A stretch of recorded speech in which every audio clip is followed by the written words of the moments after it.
Batman'dan geliyoruz. Pazar olduğu için fırsat bulduk. Ziyaret için özellikle geliyoruz. Ve burada çok memnunuz. Yani sürekli gelip gidiyoruz. Yani fırsat buldukça geliyoruz.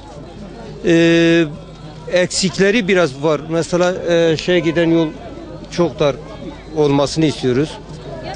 Buraya daha bakım, yani millet çok gelip gidiyor. Daha fazla bakımını yapmalarını istiyoruz. Buraya inancımız sonsuzdur. Sürekli geliyoruz. Yani bunu belediye başkanımız da biliyor. Elinden gelen gayreti gösteriyor ama bir türlü hizmet verilmiyor. AK Parti olmasına rağmen ama biz her ne kadar AK Parti'ye oy veriyorsak da kendisi bir hizmet buraya yatırım amaçlı göndermiyor. Bir TOKİ çalışması var burada. Bu TOKİ çalışmasının halkla ilişkiler bölümü eksik olduğu için bir türlü düzenleme yapılmıyor. İnşallah düzeltilir. Bu zat için burası güzel bir vesile olunur.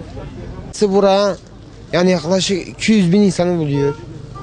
Yani gelen insanlar oluyor ama burada bir türlü yatırım amaçlı bir proje uygulanmıyor.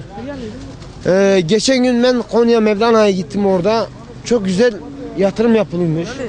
Çok güzel bir atmosfer orada yaratılmış ama burası Hazreti Vesile Kırani olarak Peygamber Efendimiz sallallahu aleyhi ve sellemin en yakın dostu olmasına rağmen burada devlet büyüklerinden bir ilgi göremiyoruz.